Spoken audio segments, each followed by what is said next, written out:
Gentleman from Florida, Mr. Steube, is recognized.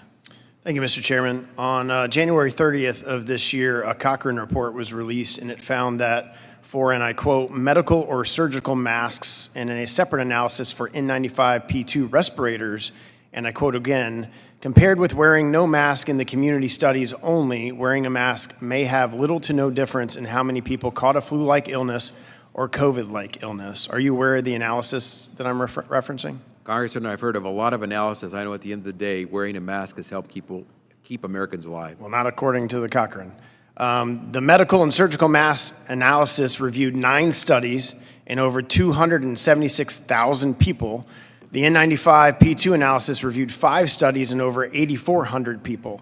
But then on March 10th, Cochrane put out a statement noting that their analysis was actually inconclusive, and that the exact quote from their analysis that I just read was, quote, misleading, after they had just found all of that based on all those studies.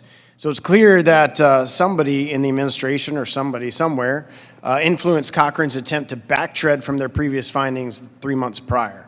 So my first question is it true that you had conversations with Cochrane regarding their January findings after their report was released? If your you refers to me, that's not true. Okay. Did anyone acting on behalf of HHS contact Cochrane about their January 30 findings after their report? Best I know, no, but I can try to find out if you'd like. So would you be willing to give any documents or correspondence that anybody in your agency had with Cochrane between January and March 10th of this year? We will provide to you whatever documents are disclosable by law. Okay, I'll put that into a letter. Is it true that someone from HHS or the Biden administration pressured Cochrane to change or back away from their January 30 findings? I know nothing of that ever happening. So you're not aware, but you're saying that you're not aware that somebody in the agency may have had conversations with them? As far as I know of no one in the agency who just engaged in that kind of a conversation. And your testimony here today is that you'd be willing to provide correspondence between anybody in HHS with Cochrane after January of this year, after the findings? We are prepared to provide you with whatever documents legally you're eligible to request. Okay. Has HHS ever contacted social media platforms such as Twitter or Facebook to pressure them to remove statements about COVID-19 that the administration didn't want circulated? I believe now you're making reference to some lawsuits that sort of make those kinds of allegations, but I can say to you that I'm not aware of anything like that, at least not for me. So you've not had any conversations with any social media platforms about anything related to COVID and the information that they're putting out to the American public? Other than perhaps using some of these platforms to put out information. So you have had conversations with social media platforms as it relates to putting out information? I have put out information on some of these social media platforms.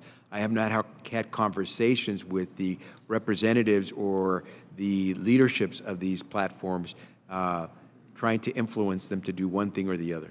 So your testimony is you put things on platforms, but you have not had conversations with executives or anybody at Twitter or Facebook or otherwise?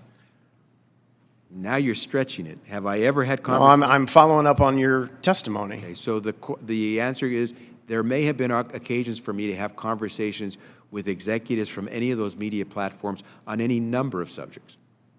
Did Surgeon General Vivek Murphy participate in meetings with White House officials and social media company officials discussing what information should be hidden from the public? I suggest you ask Surgeon General. Are you aware of any conversations that they had? I know that he has conversations with lots of entities and individuals, but I couldn't specify if in this particular case. I'm asking if you are aware that he had conversations with those social media platforms. I am not aware. Mr. Chairman, I ask unanimous consent to add to the record the Cochrane Library analysis, physical interventions to interrupt or reduce the spread of respiratory viruses, and the Cochrane 3 months later statement on physical interventions to interrupt or reduce the spread of respiratory viruses. Without objection, so ordered. Representative